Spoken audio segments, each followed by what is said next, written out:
In the Middle West, where the sun blazes down on wide dusty wilderness, an old farming house had been passed down through generations to the eldest son of the family.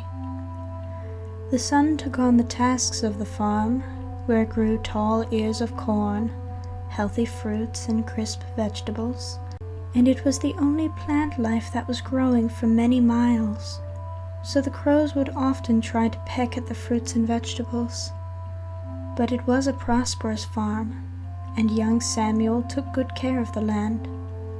But alone, tending to the farm was difficult work, and Samuel found himself having little time to himself. But in those few precious hours which were his own, he found himself being terribly lonely. So, on a very special Sunday, Samuel rode into the town a few miles from his farm, where he had attended school as a child before putting aside his education to help his father with the chores.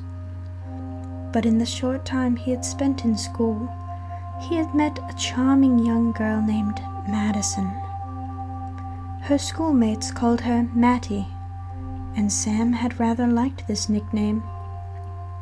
She was a pretty little thing, having long braids on either side of her little head, her eyes curling upward with the stretch of her smile, and swaying from side to side as she spoke, letting her dress skim the ground lightly. He would have given the world in exchange for the courage to speak to her, but now, with the responsibility of a farm and the pride of a property, he decided that he would voice his admiration of her and make her an offer which he hoped she would be unable to refuse. So, on that very special Sunday, Sam left the farm for the afternoon and rode into town in search of his Mattie. And sure enough, strolling down the steps of the little church house as the sun was rising high in the sky, she was there. A blue bonnet tied gently over her long hair, which streamed over her narrow shoulders, her fair face glowing with life, and a smile spread over her thin lips, and dressed in her Sunday best, a lovely blue dress with white trimming. She walked alongside of another girl, who Sam also remembered from the schoolhouse. The two were always huddled together, whispering to one another as they glanced about. From the saddle of his horse, Sam watched Mattie as she crossed the churchyard toward her little home. But Mattie happened to glance up at Sam, noticing that he seemed out of place in this charming little scene. And suddenly her eyes illuminated, and she smiled even brighter. Raising her little hand, she waved to Sam, and his heart skipped in his chest as he waved back at her.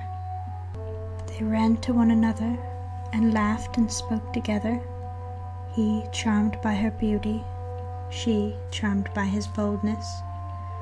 And when he had made his proposition to her, stating that he had come back to town only with the hope of meeting her, and she learned of his farm home, she accepted his offer. The preacher of the little town performed the ceremony, and the two exchanged their vows.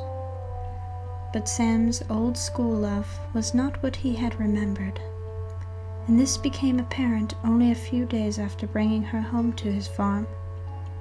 She had refused to work. Although she understood that being a farm wife meant helping in her husband's chores, she had expected that she would be able to sweet-talk her way out of the work.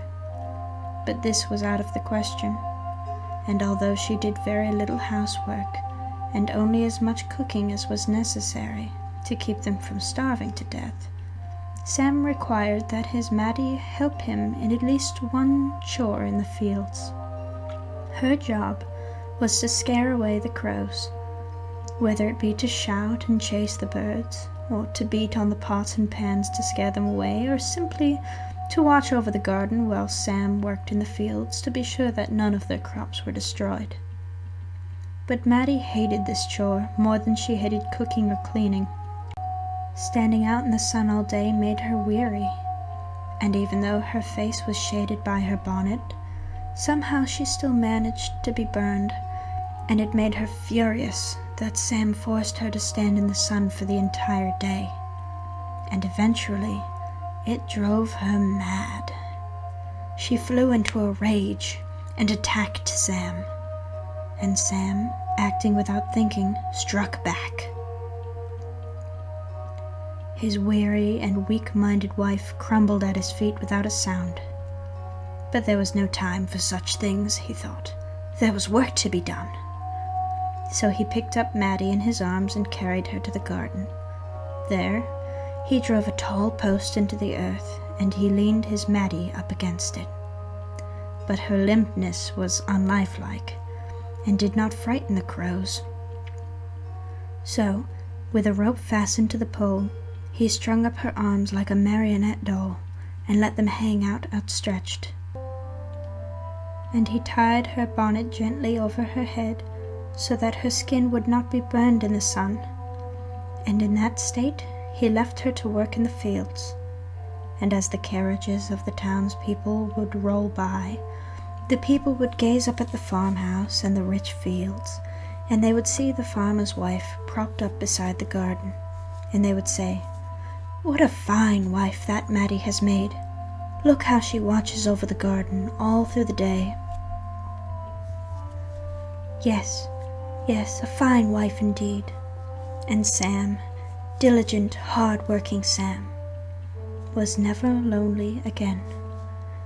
No, he had his darling Maddie, his helper, his wife, his little Scarecrow.